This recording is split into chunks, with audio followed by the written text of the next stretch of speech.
चंद्रग्रहण हेबाकु जाउछि काली अर्थ 149 वर्ष पर गोटे चंद्रग्रहण हेबाकु जाउछि जा होछि 16 जुलाई 2019 या पूर्वरु ता हेतिला 1870 मसिया 149 वर्ष पर ये चंद्रग्रहण से एटा बहुत खास चंद्रग्रहण मु आपन कहबी ए चंद्रग्रहण कौन कौन करबा आपन को उचित नुहे जद्वारा आपन जीवन प्रति संकट हो पारे। तो चलते वीडियो को स्टार्ट करिया पूर्व एडा मोर होची फर्स्ट वीडियो से प्लीज सब्सक्राइब माय चैनल एवं ए वीडियो को निश्चय लाइक एंड शेयर एवं कमेंट करंतो। तो चलते वीडियो को स्टार्ट करी।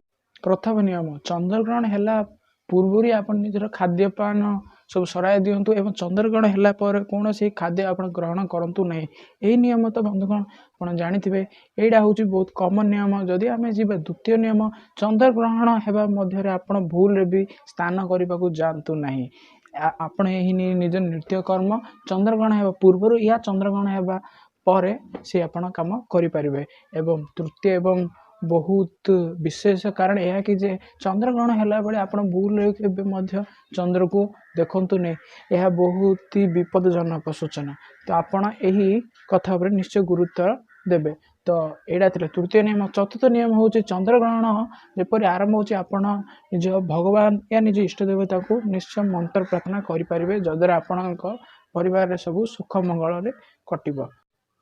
या सहित आपणर घर लोक मानक भितर कहार जदि देह असुस्थ रोची अधिक तो आपण एही दिन रे तांको पे प्रार्थना करि परिबे तांको देह निश्चित सुस्थ होई जिवो। एवं ग्रहण रे सब बेले आपण योगा करबा को चेष्टा अर्थ योगागिरी व्यायाम करि परिबे एवं सब बेले सकारात्मक चिंताधारा रखंतु। चंद्रग्रहण सरी सारिला पर आपण निज घर देवादेवीर मूर्ति को निश्चय धोईकी पूजा करंतु एवं घर जाक मध्य निश्चित रूपे गंगा जल छिंचंतु जद्वारा आपण घर शुद्धता रे रहिबो। एवं चंद्रग्रहण सरी सारिला पर गरीब लोक या ब्राह्मण मान को आपण दान करंतु जद्वारा आपण घर परिवार सब लोक माने सुख समृद्धि बढ़िबो। एडा थिला केतोटी कथा जा आपण चंद्रग्रहण निश्चय अनुध्यान करबा उचित।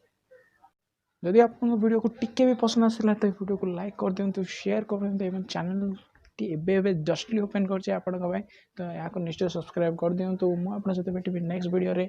सेति पर्यंत जय जगन्नाथ जय ओडिशा।